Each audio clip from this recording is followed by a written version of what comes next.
तो शहर के नामी बिल्डर सत्येंद्र सिंह साहनी उर्फ बाबा साहनी की आत्महत्या के मामले में आरोपित अजय कुमार गुप्ता और उनके बहनोई अनिल गुप्ता को राजपुर थाना पुलिस ने शाम को करीब 4 बजे मुख्य न्यायिक मजिस्ट्रेट यानी कि SCJM तृतीय शाइस्ता बानो की अदालत में पेश किया। अदालत ने हालांकि दोनों आरोपी को 14 दिन की न्यायिक हिरासत में भेजने के आदेश भी दे दिए और साथ ही बचाव पक्ष की ओर से आरोपित अजय कुमार गुप्ता का स्वास्थ्य खराब होने का हवाला देते हुए जमानत अर्जी दाखिल की गई है।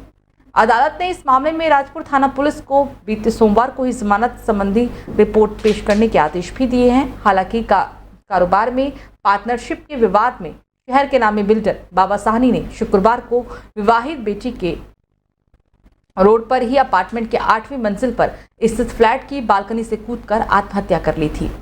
रात दोनों आरोपियों को राजपुर के थाने में हवालात में भेजा गया और शनिवार की शाम को 4 बजे थाना अध्यक्ष PD भट्ट की देखरेख में दोनों को अदालत में पेश कर दिया गया। तो फिलहाल प्रदेश के मैदानी क्षेत्रों में भीषण गर्मी से राहत की उम्मीद नहीं दिख रही है। राज्य के पर्वतीय जिलों में कहीं कहीं हल्की बारिश हो सकती है, लेकिन मैदानी क्षेत्र यानी देहरादून, हरिद्वार, रुड़की, उधम सिंह नगर में शनिवार को अधिकतम तापमान सामान्य से 3 से 4 डिग्री सेल्सियस अधिक रहा है। मौसम विज्ञान केंद्र के निदेशक विक्रम सिंह के अनुसार 25 मई से 2 जून तक तापमान 40 डिग्री या फिर उससे ऊपर जा सकता है। शनिवार सुबह करीब 7 बजे से 9 बजे तक हल्के बादल छाए रहने से चिलचिलाती धूप से कुछ राहत जरूर मिलेगी, लेकिन उमस ने बेहाल किया हुआ है। करीब 11 बजे शहर के कई क्षेत्रों में चटक धूप खिलने से गर्मी ने बेहाल करना शुरू कर दिया। दोपहर 2:30 बजे देहरादून का अधिकतम तापमान सामान्य से 3 डिग्री सेल्सियस अधिक यानी कि 38.9 डिग्री सेल्सियस और न्यूनतम तापमान सामान्य से 5 डिग्री यानी कि 26.8 डिग्री सेल्सियस दर्ज किया गया। पंतनगर का अधिकतम तापमान सामान्य से 2 डिग्री सेल्सियस यानी कि 39.5 डिग्री सेल्सियस और न्यूनतम तापमान सामान्य से 3 डिग्री सेल्सियस यानी 25.2 डिग्री सेल्सियस। मुक्तेश्वर की बात की जाए तो यहाँ पर अधिकतम तापमान सामान्य से 1 डिग्री सेल्सियस 25.2 डिग्री और न्यूनतम की बात की जाए तो 14.9 डिग्री सेल्सियस दर्ज किया गया है।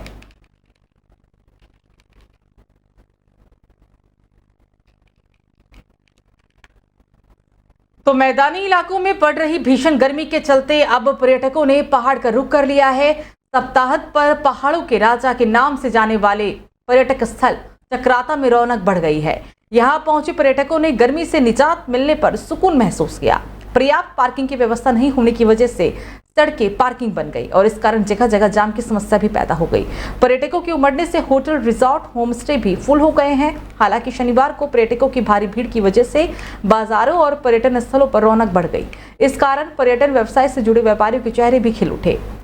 अधिकतर पर्यटकों का जमावड़ा देववन, कोटी, कनासर, मोहिला टाप, लोखंडी, मुंडाली टाइगर फॉल और तमाम स्थलों पर देखने को मिल रहा है। यहाँ के हालांकि खूबसूरत नज़ारों, बुग्याल, विशाल के देवदार के वृक्षों को देखकर पर्यटक काफी खुश नजर आए। इसके अलावा दोपहर में सबसे ज्यादा पर्यटक टाइगर फॉल पहुंचे और खूब मस्ती भी की और साँझ ढलते ही मसूरी चक्राता मोटर मार्ग पर स्थित सनसेट पॉइंट पर सैलानियों ने सूर्य अस्त का नजारा भी देखा और साथ ही बुग्याल पर पैदल चलकर आनंद भी लिया है। बता दें कि पर्यटकों ने चक्राता के चिंताहरण महादेव मंदिर पहुंचकर पूजा अर्चना भी की है। पर्यटकों ने चक्राता के ब्रिटिश कालीन छावनी बाजार को देखा। यहाँ लकड़ी और पत्थरों से बनी इमारत को अपने कैमरों में कैद किया। रेस्टोरेंट में फास्ट फूड, चाय, कॉफी के साथ ही स्थानीय पकवान का जायका लिया जा रहा है। पर्यटकों ने चक्राता की प्रसिद्ध राजमा, गहत की दाल, मड़वे का आटा, बुरांश पुदीना, खुमानी का शरबत और चुल्लू का तेल भी खरीदारी जमकर की है। तो देवभूमि उत्तराखंड के चमोली जिले में कई धार्मिक और पर्यटक स्थल मौजूद हैं। बद्रीनाथ की यात्रा के साथ ही तीर्थयात्री इन धार्मिक स्थलों में भी आसानी से पहुंच सकते हैं। इन धार्मिक स्थलों पर आध्यात्मिक ऊर्जा के साथ ही मानसिक सुकून भी मिलता है। जिले के कुछ महत्वपूर्ण धार्मिक स्थलों में मां नंदा सिद्धपीठ कुरुड़, उमा देवी मंदिर, कर्णप्रयाग, गोपीनाथ मंदिर, कल्पेश्वर महादेव मंदिर, नौटी नंदा देवी मंदिर, अनसुईया मंदिर, बैसाई कुंड मंदिर है, जहां पर श्रद्धालु आसानी से पहुंच सकते हैं। मां नंदा सिद्धपीठ कुरुड़ मंदिर बद्रीनाथ हाईवे पर ऋषिकेश से 190 किलोमीटर की दूरी पर स्थित है। वहीं नंदप्रयाग से नंदानगर सड़क पर 25 किलोमीटर की दूरी तय कर कुरुड़ गांव में उत्तराखंड की आदिशक्ति देवी मां नंदा देवी के दर्शन किए जा सकते हैं।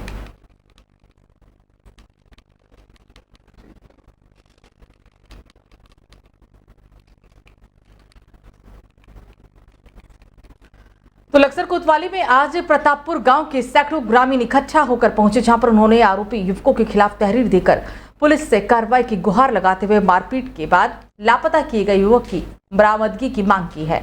ग्रामीणों का कहना है कि उनके गांव का मोहित नाम का युवक रात एक स्टोन क्रशर से 50,000 रुपए लेकर वापस घर लौट रहा था और इसी बीच रास्ते में गांव के ही कुछ युवकों ने रास्ता रोककर उसके साथ जमकर मारपीट की, जो रात से ही लापता भी है, जिसके मारपीट करने वाले युवकों ने अपहरण कर लिया है। हालांकि ग्रामीणों का कहना है कि जब तक मारपीट करने वाले युवकों का पता नहीं लगाया जाता है और जब तक युवक मोहित को ढूंढने के लिए गए तो आरोपी युवकों ने उनके ऊपर भी 2 राउंड फायर कर दिया। और इस मामले में हालांकि लक्सर सीओ निहारिका सिमवाल ने कहा है कि उन्होंने पुलिस को सूचना मिली थी कि दोनों पक्षों में मारपीट हो गई है, जिसके बाद एक पक्ष आज कोतवाली पहुंचा, जिनकी तहरीर की अकॉर्डिंग ही मुकदमा दर्ज किया गया और साथ ही युवक की तलाश के लिए एक पुलिस टीम भी बनाई गई, जिसमें अग्रिम कार्रवाई अमल में लाई जा रही है।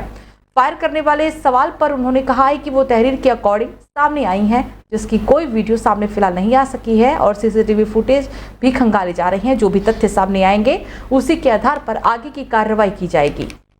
मेरा भाई मोहित, मेरा पार्टनर जो मेरे साथ में रहता था, हम रात लगभग 50,000 रुपये क्रशर से लेकर वापस लौट रहे थे घरों। और कुछ हमारे गांव के लड़के थे, चांदवीर और गुड्डू और घोड़ा और मंगलू और एक दिनेश था। ये उसके साथ में मतलब और भी नाम थे, कई सारे थे।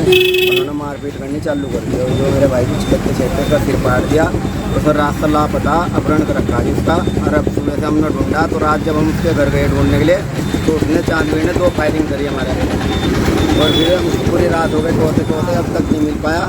और पुलिस को हम बार बार यही बात कह रहे हैं कि हमारे लड़के को ढूंढवा दो, कोई कार्रवाई कुछ नहीं हो रही है अब तक। अब क्या आश्वासन दिया? अब आश्वासन ये दिया कि हम उसे उठा के लाते हैं और भाई पूछताछ करते हैं, तुम भी ढूंढो और हम भी ढूंढते हैं। अगर तो फिर इनका फायदा क्या होगा ढूंढने का जी। और 10:30 बजे का गायब हो जी। और अब देखो क्या टाइम हो गया, भूखे प्यासे हम तो टोते भी रहे। हम क्रशर पर गया था तो वहाँ से वापस लौटते हुए चंद किशोर के साथ उसके साथ मारपीट की गई, उसे वहाँ से उठाकर लेकर चले गए। उसके पास 50,000 रुपये भी थे, वो भी लेकर चले। कौन लोग? चांदवीर, सुनोप सरवण, दिनेश, सुनोप सतपाल। कहाँ के लोग हैं? ग्राम प्रतापपुर। अच्छा, मामला है। जब हम उसे कल रात ढूंढने गए, टंकी के पास उन्होंने 2 राउंड फायरिंग करी।